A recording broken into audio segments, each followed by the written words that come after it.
Hello buddies, welcome back and this is മെൻ്റെ guys. ഇന്നത്തെ video നമ്മുടെ സാംസങ് F24 FE എന്ന ഫോൺ അങ്ങനെ ഇന്ത്യൻ മാർക്കറ്റിലോട്ട് ലോഞ്ച് ചെയ്യാൻ വേണ്ടി പോവുകയാണ്.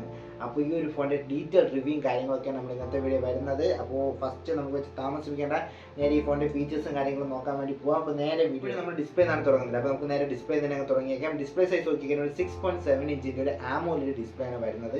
അതേപോലെ തന്നെ ഒരു പഞ്ച് ഹോൾ ഡിസൈൻ വരുന്നുണ്ട്. അത് ടോപ്പ് സെൻട്രലായിട്ടായിരിക്കും വരുന്നത്. പിന്നെ ഒരു 120 ഹെഡ്സിൻ്റെ ഒരു റിഫ്രഷ് റേറ്റും കാര്യങ്ങളൊക്കെ വരുന്നുണ്ട്. പീക്ക് ബ്രൈറ്റ്നസ് നോക്കിയാൽ ഒരു 1900 നിറ്റ്സിൻ്റെ ഒരു പീക്ക് ബ്രൈറ്റ്നസും കാര്യങ്ങളൊക്കെ ഇതിൽ സപ്പോർട്ടാണ്. ഈ ഒരു ഫോണിൽ ഗൊറില്ല ഗ്ലാസ് വിക്ടസ് പ്ലസിൻ്റെ ഒരു പ്രൊട്ടക്ഷനും കാര്യങ്ങളൊക്കെ ഫ്രണ്ടിൽ വരുന്നുണ്ട്. അത്യാവശ്യം ചെറിയ ബസ്സിലും കാര്യങ്ങളൊക്കെയാണ് വരുന്നത്. ബസ്സിൽ സൈസ് നോക്കിക്കഴിഞ്ഞാൽ 1.99 mm ആണ് ഈ ഒരു ഫോണിൻ്റെ ബസ്സിലിൻ്റെ സൈസ് എന്ന് പറയുന്നത്. ഈ ഒരു ഫോണിൽ ഇൻ ഡിസ്പ്ലേ ഫിംഗർ പ്രിന്റും കാര്യങ്ങളൊക്കെ വരുന്നുണ്ട്. IP68 റേറ്റിംഗും കാര്യങ്ങളൊക്കെ സപ്പോർട്ടാണ്. അതേപോലെ തന്നെ വാട്ടർ റെസിസ്റ്റൻറ്റും ഡസ്റ്റ് റെസിസ്റ്റൻ്റ് ആണെന്ന് കമ്പനി അവകാശപ്പെടുന്നുണ്ട്.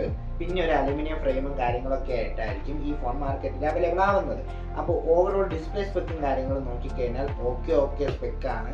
ഇപ്പോൾ പ്രൊസസ്സർ നോക്കിയാൽ നമുക്കൊരു സംശയം വേണ്ട, അവരുടെ തന്നെ പ്രൊസസ്സറാണ്. എക്സിനോസിൻ്റെ 2400V എന്ന് പറയുന്ന ഒരു പ്രൊസസ്സറാണ് കൊണ്ടുവന്നിട്ടുള്ളത്. നമുക്കറിയാം ഇവിടെ സാംസങ് S24 കൊണ്ടുവന്നിട്ടുള്ള പ്രൊസസ്സറാണ്. അപ്പോൾ അത്യാവശ്യം നല്ലൊരു പവർഫുൾ ആയിട്ടുള്ളൊരു പ്രൊസസ്സറാണ്. എങ്കിലും സ്നാപ്ഡ്രാഗൻ്റെ ലേറ്റസ്റ്റ് ആയിട്ടുള്ള സ്നാപ്ഡ്രാഗൺ 8 Gen 3 എന്ന് പറയുന്ന പ്രൊസസ്സറിൻ്റെ അത്രയും വരത്തില്ല.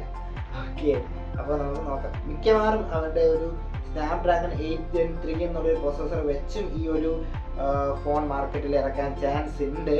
ഈ ഒരു എക്സിനോസും ഒരു വേരിയൻ്റ് ആയിരിക്കും. അതേപോലെ തന്നെ സ്നാപ്ഡ്രാഗണിനും ഒരു വെർഷൻ ഇറക്കും എന്നാണ് അറിയാൻ കഴിഞ്ഞത്. പിന്നെ കുറച്ച് അഡീഷണൽ ആയിട്ടുള്ള ഫീച്ചേഴ്സ് നോക്കിക്കഴിഞ്ഞാൽ ഇതിൽ 5G സപ്പോർട്ടാണ്. അതേപോലെ തന്നെ സ്റ്റീരിയോ സ്പീക്കേഴ്സ് വരുന്നുണ്ട്.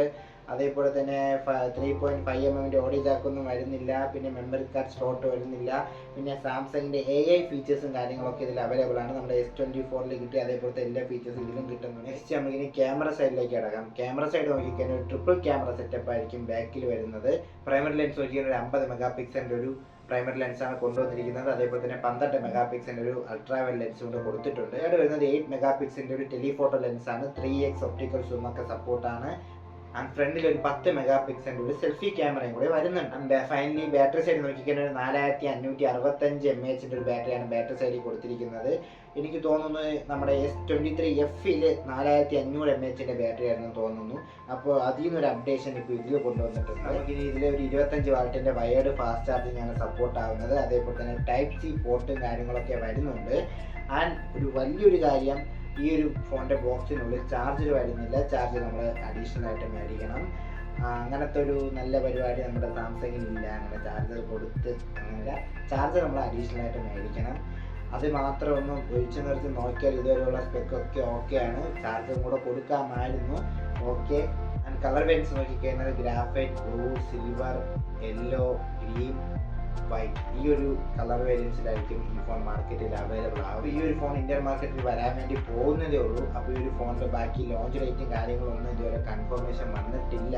അപ്പോൾ വരുമ്പോൾ അറിയാൻ വേണ്ടി എൻ്റെ ചാനലിലേക്ക് ഇപ്പോൾ തന്നെ സബ്സ്ക്രൈബ് ചെയ്യുക. ഈ ഒരു ഫോണിൻ്റെ പ്രൈസ് റേഞ്ച് നമ്മൾ നോക്കിയാൽ 40,000 പ്രൈസ് റേഞ്ചിലായിരിക്കും ഈ ഫോൺ ഇന്ത്യൻ മാർക്കറ്റിൽ ഇറങ്ങുമ്പോൾ അവൈലബിൾ ആവാൻ പോകുന്നത്. കാരണം അവിടെ S23Fക്ക് ഇപ്പോൾ ഒരു 35,000 പ്രൈസ് റേഞ്ച് മാർക്കറ്റിൽ ഇപ്പോൾ വിലയുണ്ട്.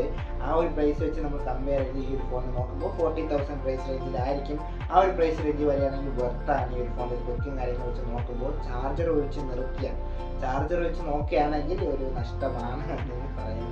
ഇത്ര ഒരു പ്രൈസ് റേഞ്ച് നമ്മളൊരു ഫോൺ മേടിക്കുമ്പോൾ ചാർജ് കിട്ടുന്നത് വളരെ മോശമാണ്. ഓക്കെ, അതൊന്ന് മാറ്റി നിർത്തി നോക്കിയാൽ സ്പെക്കും കാര്യങ്ങളൊക്കെ ഓക്കെയാണ്.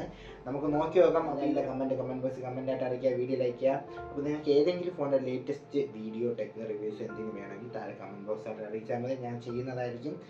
വേറെ ഒന്നും പറയില്ല. This is Methul signing out.